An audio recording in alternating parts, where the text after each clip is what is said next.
వసతులు లేవు, నిలువ నీడ కూడా లేదు. అయినా వీళ్ళందరి టార్గెట్ ఆర్మీలో ఉద్యోగం. ఎంత చదివినా సరైన ఉద్యోగం దొరక్క ఇబ్బందులు పడుతున్న ఈ వేల మందికి ఆర్మీ రిక్రూట్మెంటే ఆశాకిరణంగా కనిపిస్తోంది.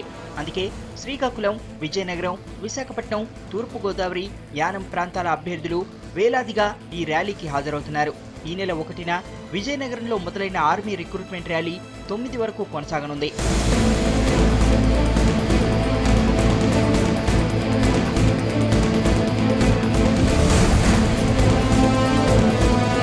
అంచనాలకు మించి అభ్యర్థులు ర్యాలీకి వస్తుండటంతో తగిన ఏర్పాట్లు చేయడం నిర్వాహకులకు తలకు మించిన భారమవుతోంది. జిల్లా యంత్రాంగం, ఆర్మీ అధికారుల మధ్య సమన్వయ లోపం నిరుద్యోగులకు శాపంగా మారుతోంది. ఉద్యోగం కోసం గంపెడాసితో వస్తున్న అభ్యర్థులు అస్తవ్యస్త ఏర్పాట్లతో ప్రాణం మీదకు తెచ్చుకుంటున్నారు.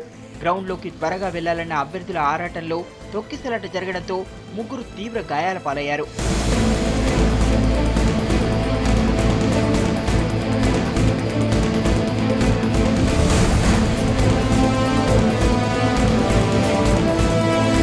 గతంలో విజయనగరం శివార్లలోని వీజీ స్టేడియంలో అభ్యర్థుల ఎంపిక జరిపేవారు. అక్కడ ఖాళీ స్థలం ఎక్కువగా ఉండడంతో ఎవరికీ ఇబ్బంది కలగకుండా ఏర్పాట్లు చేసేవారు.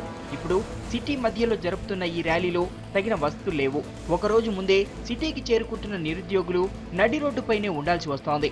దీంతో తొక్కిసలాట జరగకుండా ఉండేందుకు 400 మందికి ఒక బారికేడ్ ఏర్పాటు చేశారు. ర్యాలీ సమయాన్ని ఉదయం 4 గంటల నుంచి 9 గంటలకు పొడిగించారు. కానీ వేలాదిగా వస్తున్న అభ్యర్థులను మాత్రం సమన్వయం చేయలేకపోతున్నారు.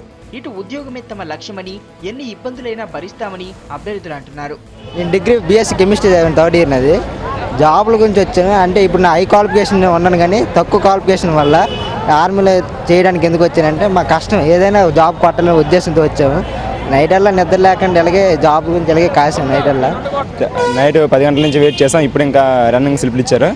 మార్నింగ్ 4 నుంచి 10 o'clock వరకు జరగవచ్చు. ఇలాగే మరి వచ్చిన వాళ్ళకి సరిగ్గా లేక రోడ్డు మీద పడవలసి వస్తుంది. మార్చి 9 వరకు ఆర్మీ రిక్రూట్మెంట్ ర్యాలీ జరగనుండడంతో అభ్యర్థులు మరింత సంఖ్యలో విజయనగరం వచ్చే అవకాశం ఉంది. మిగిలిన రోజుల్లో అయినా వారికి సరైన ఏర్పాట్లు చేయాలన్న డిమాండ్ వినిపిస్తోంది.